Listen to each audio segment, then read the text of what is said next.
marché, je vous salue. Aujourd'hui, je vais vous parler d'une application Android qui vous permettra d'enregistrer vos scores, que ce soit en 3D, en Animal Round ou en tir nature. Allez, suivez-moi.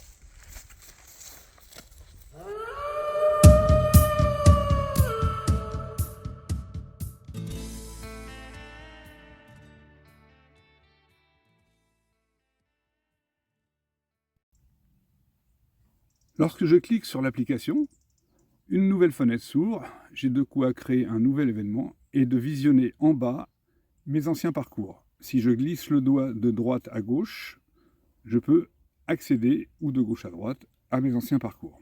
Nous verrons ça là plus tard. Nous allons commencer par créer un nouvel événement. Je vais maintenant sélectionner le type de parcours que je souhaite faire.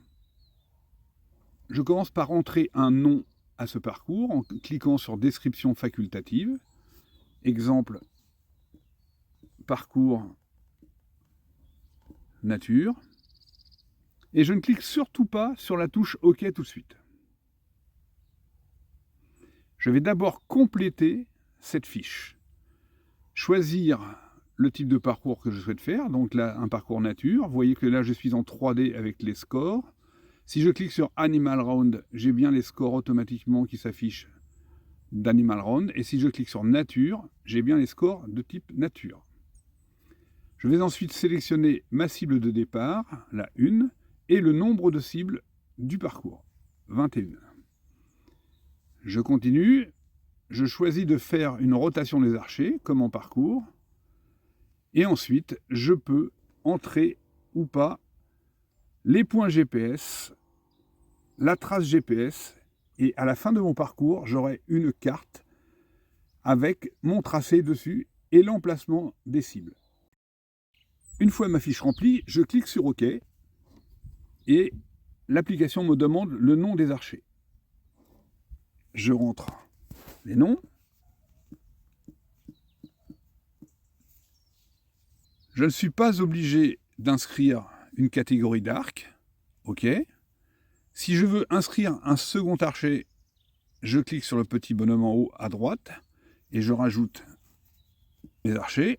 Voilà. OK. Je peux ensuite en rajouter deux autres.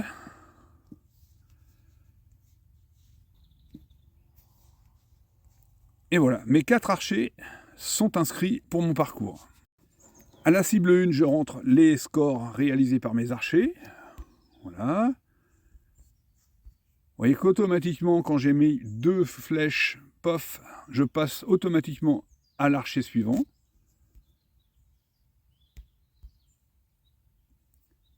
Je passe à la cible 2 et on renote les scores.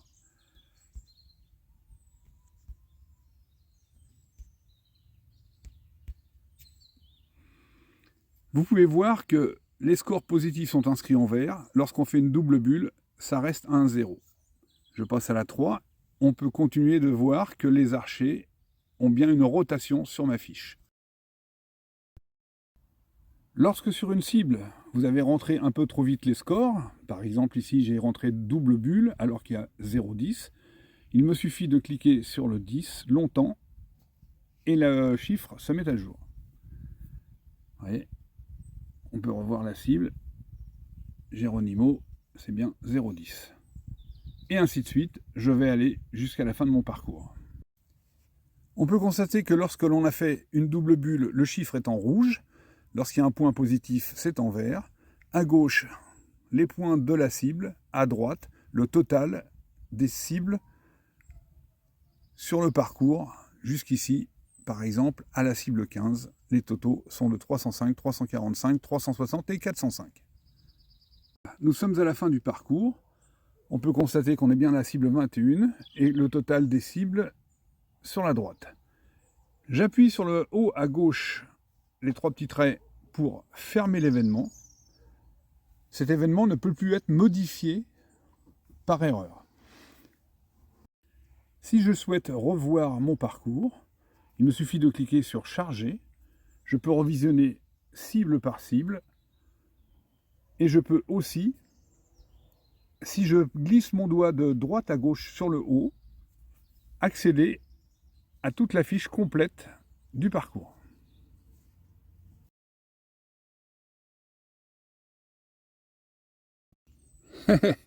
Bien sûr, les connaisseurs auront remarqué que j'ai fait une faute à Netery. C'était volontaire, juste pour vous montrer qu'il est possible d'interagir plus tard sur votre parcours nature.